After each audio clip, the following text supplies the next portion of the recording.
భూమిని తన్నకూడదు నిష్కారణంగా. ఒకడు పదఘట్టన చేస్తున్నాడు, ఒకడు పువ్వులు కోస్తున్నాడు.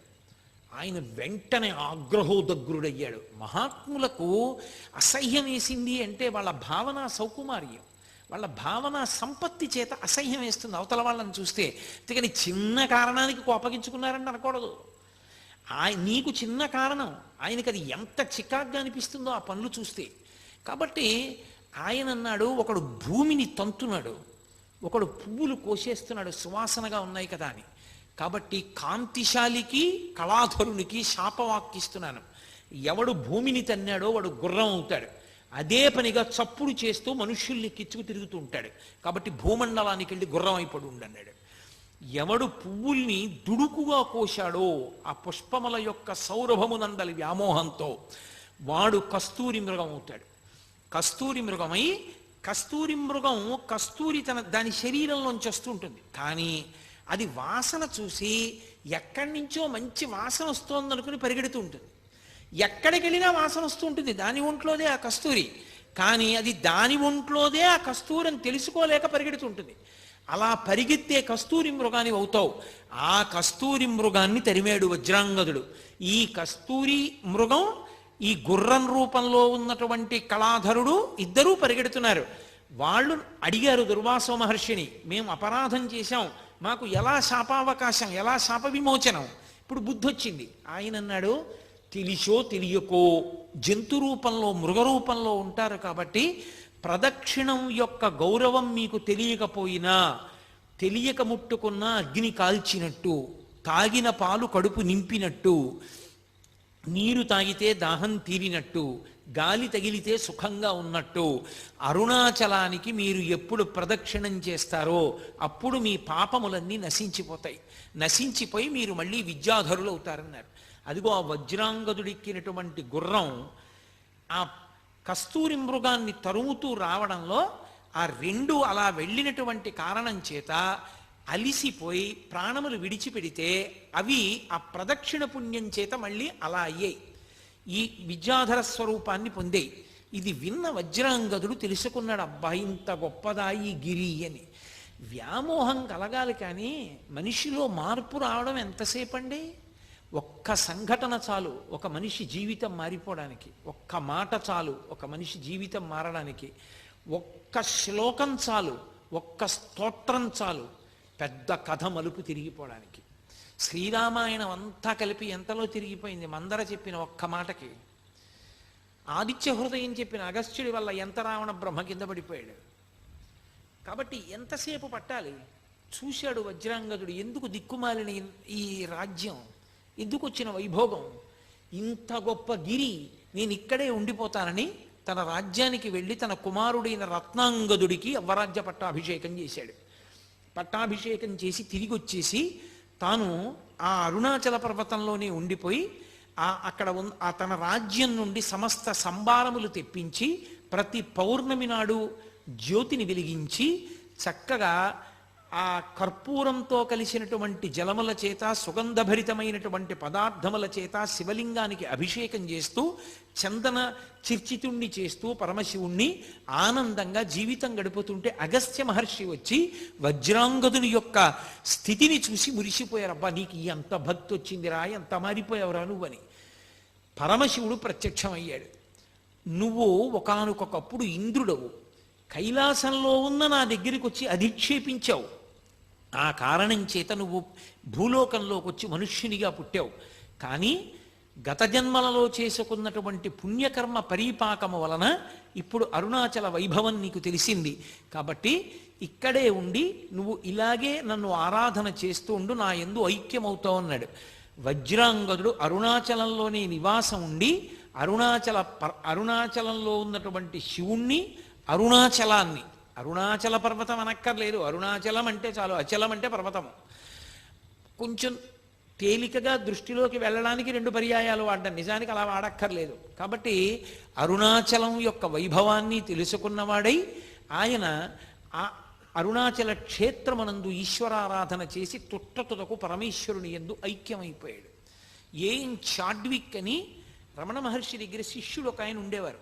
రమణ మహర్షి ఎవరిని నా శిష్యులని చెప్పలేదు ఆయన. ఆయన అంతేవాసి, విదేశాల నుంచి వచ్చాడు. ఆ కారణం చేత ఆయన బూట్లు లేకుండా నడవలేడు.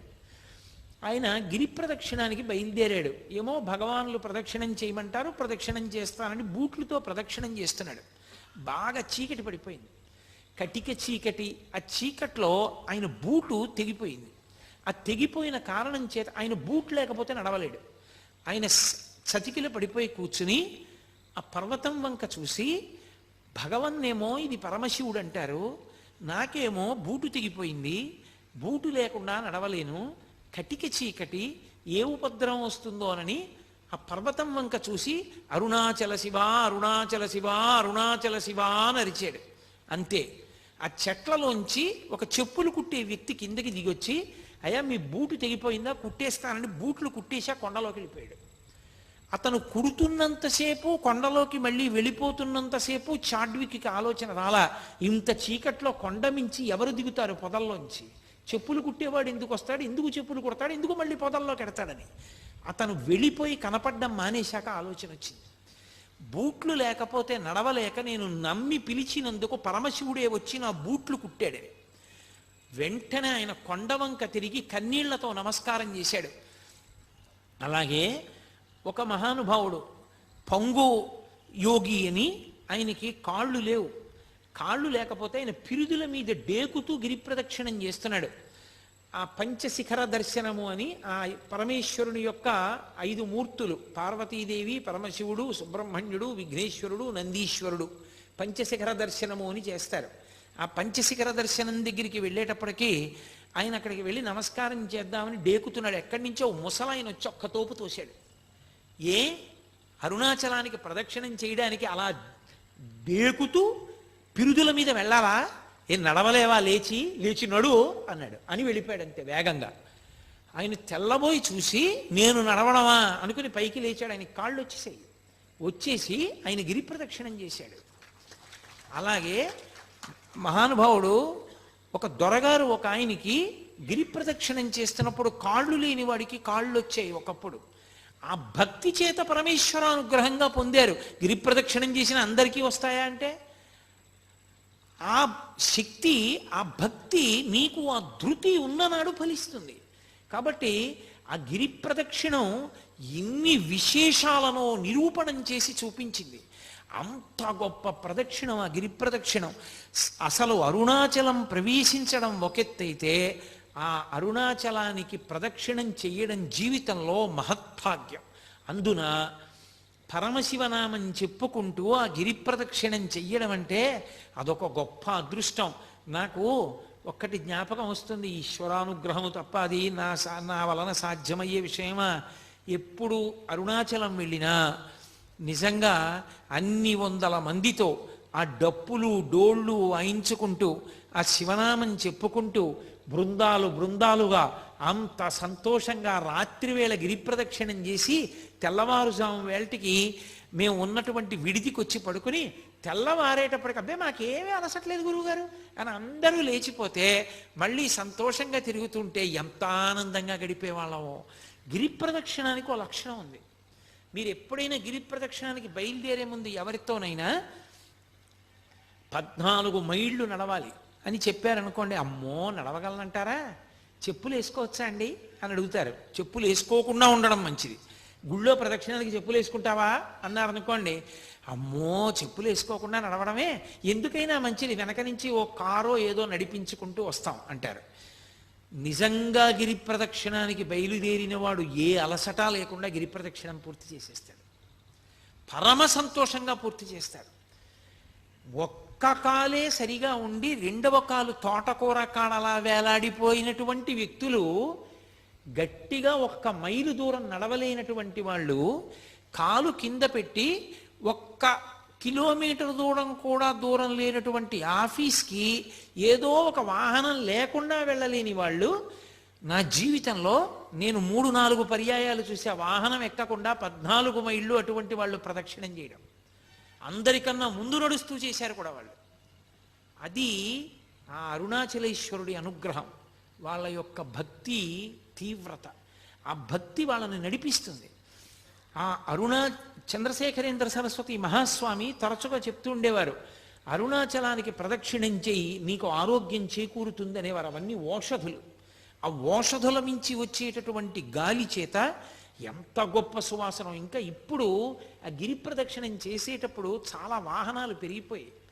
ఇన్ని వాహనాలు ఇప్పుడు ఎక్కువైపోయాయి. ఎంతో ఉబ్బిడిగా నడవలసి వస్తోంది. కానీ ఆ ఏంటి ఉత్తరలింగాన్ని దాటిపోయిన తర్వాత మళ్ళీ ఆ పెద్ద రోడ్డు వచ్చేసిందో, ఈశాన్యలింగం వైపుకెళ్ళే రోడ్డు, అక్కడి నుంచి ఇంకా మళ్ళీ చాలా ఒళ్ళు దగ్గర పెట్టుకుని నడవాలి. పూర్వం అలా కాదు. నేను ప్రారంభంలో అరుణాచలానికి వెళ్ళిన రోజుల్లో అసలు ఎక్కడా ఒక్కటి కనపడేది కాదు. కటిక చీకట్లో నడిచి వెడుతూ ఉంటే ఒక దేవాలయం దగ్గర బయలుదేరినప్పుడు ఆ దేవాలయం నుంచి ఇంకో దేవాలయం వరకు కుక్క వచ్చేది సాయం. అది ఏమి విచిత్రమో తెలియదు.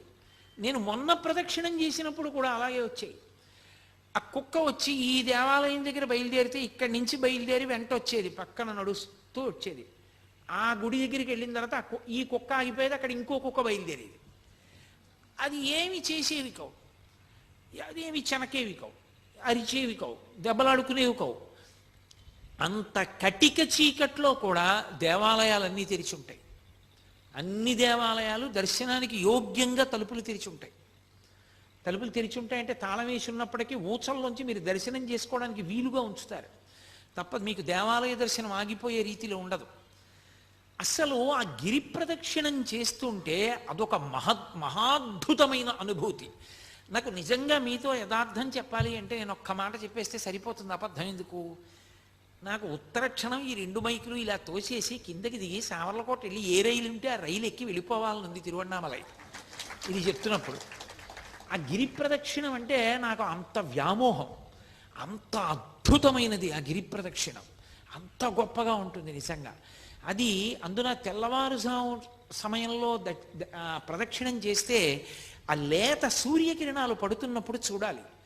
ఆ కొండ ఒక్కొక్క చోట ఒక్కొక్కలా ప్రకాశిస్తూ ఉంటుంది. ఆ లేలేత సూర్యకిరణాల్లో ప్రదక్షిణం చేస్తూ వెడుతుంటే మనం చెయ్యగలిగిన ధర్మకార్యం చేస్తూ భగవన్నామని చెప్తూ కూర్చుంటూ లేస్తూ తిరుగుతుంటే ఎంత ఆనందంగా ఉంటుందో నిజంగా గిరి ప్రదక్షిణం. పిల్లలతో పెద్దవాళ్లతో అందరం కలిసి నిజంగా యాత్ర అంటే కొన్ని వందల మంది బయలుదేరి ఆ డప్పులు కొట్టుకుంటూ భజనలు చేసుకుంటూ నాట్యం చేసుకుంటూ పాటలు పాడుకుంటూ ఎక్కడెక్కడ దేవాలయంలో కూర్చుని ఆ దేవాలయ వైభవం చెప్పుకుంటూ స్తోత్రాలు చేసుకుంటూ గిరి ప్రదక్షిణం చేస్తూ ఆ గిరి వైభవం చెప్పుకుంటూ నడుస్తుంటే అబ్బా ఎంత సంతోషంగా ఉంటుందో. అదేం కష్టం అనిపించదు.